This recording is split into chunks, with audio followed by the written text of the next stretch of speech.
Welcome in everybody to the 8th video in my 12-part rookie profile series. We're still talking through this second tier of players at the wide receiver position, and we're going to be talking about my rookie wide receiver 4, my 1.08 in one quarterback leagues and 112 in superflex leagues, and that's North Carolina wide receiver Josh Downs. Looking at Downs' college career, he started as a freshman in 2020 and only played in 4 games, catching 7 passes for 119 yards and 3 touchdowns, playing in an offense that was dedicated to Javonte Williams, Michael Carter, and Dyami Brown. He did, though, have 4 for 91 and 2 in the Orange Bowl that season, with all those guys sitting out to prepare for the draft, which really marked the start of Downs' dominance over the next 2 seasons. And in 2021, as a sophomore, Downs then posted over 1,300 yards and 8 touchdowns on 101 receptions, just an utterly dominant season in his second year of college in the ACC. He then followed that up with another great performance of 1,000 yards and 11 touchdowns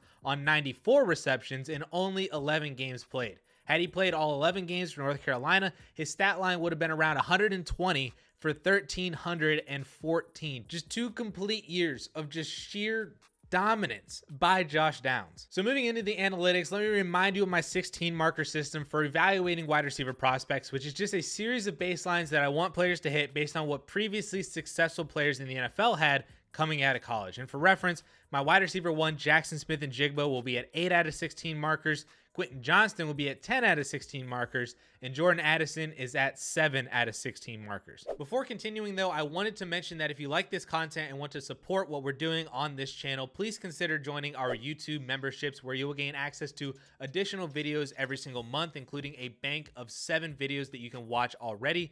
Plus, we will be starting exclusive live streams when we have enough members, and I just posted a link to a Google Sheet that houses all of the data that I'm looking at for my marker system. Everything that you want for running backs and wide receivers, it's all in that Google Sheet. So if you want access to all of that, check out the link in the description down below. Join the bonus content tier, and thank you guys for checking it out. So currently Josh Downs is sitting at 8 out of 16 markers, and then is going to go to 9 out of 16 when he was drafted in the first 2 rounds. And that's where he will be at the end of the day. The only markers that we don't have for Downs are relating to his first season production, which he didn't play enough games to qualify for those metrics, so we don't have that information. But we do have everything else, and it's probably exactly what you think if you already know who Josh Downs is. He hits on basically every single production metric that I'm looking at: 30% breakout age, best yards per team pass attempt, best market share of yards, best and last fantasy points per game, and he also hits on 40 time and burst score as well, because he is a great athlete too. The markers he doesn't hit on are 20% breakout age, which was also from his second season, but since he came into college a little bit older, he was actually 20 years old that year. The same thing actually happened with Garrett Wilson too, since he was also a little bit older coming to college, so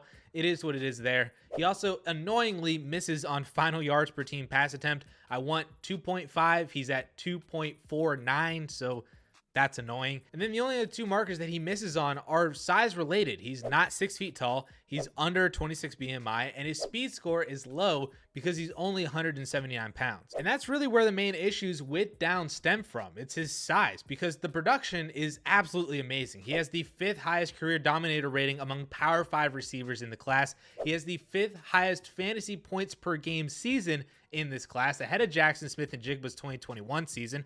He has the best single season yards per team pass attempt in the entire class, over 3.5, and the best single season market share of receiving yards in the entire class as well, over 40%.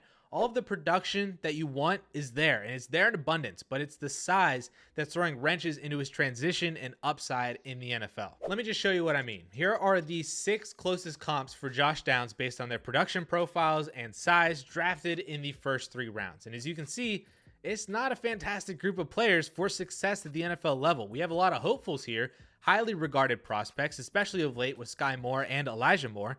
The only player, though, on this list who has even had moderate NFL success so far has been Tyler Lockett. And even then, it took him 4 years and one of the best quarterbacks in the game at the time before he even had his first top 40 fantasy season. And the Seahawks then saw that production and still drafted DK Metcalf to be their alpha wide receiver 1. And don't get me wrong, I love Elijah Moore too. I think he's shown that he is very talented at the NFL level, and I'm hopeful for what he can do in Cleveland. But the Jets also drafted an alpha wide receiver a year after they took Moore and signed Corey Davis in free agency, both of which are big reasons why Elijah Moore is in Cleveland right now.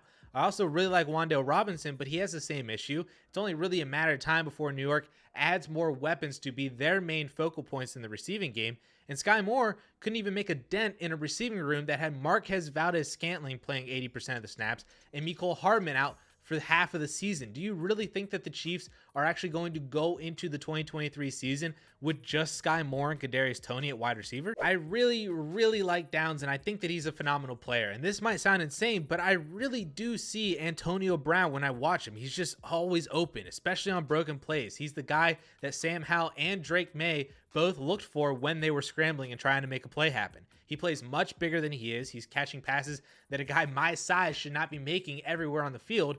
But what is the upside in the NFL? Because throughout recent history, Josh Downs types of players have been placed into team wide receiver roles, and they're not viewed as alpha wide receivers. And that's going to lower his ceiling for fantasy football. It just does. Tyler Lockett has been great. He's been a top 20 fantasy wide receiver 5 years in a row now since 2018, but only one of those years was top 12, and the rest were all wide receiver 2 seasons. And that's the best that we've had from a player like Josh Downs in recent years. But don't hear what I'm not saying. I really like Josh Downs. I really do. And I will be scooping him up everywhere, especially if he's going behind guys like Jalen Hyatt and Zay Flowers, maybe a couple other running backs that really shouldn't be above him. And if he's a fringe first round pick in one quarterback leagues or like 203 to 204 in superflex, then I'm going to be drafting him all over the place in so many rookie drafts at that price, regardless of what the actual upside might be, even if it is a little bit lower than a lot of other guys out there in this class. But if you found this video first and you missed my profile on my 1.07 and wide receiver 3 in this class, Jordan Addison,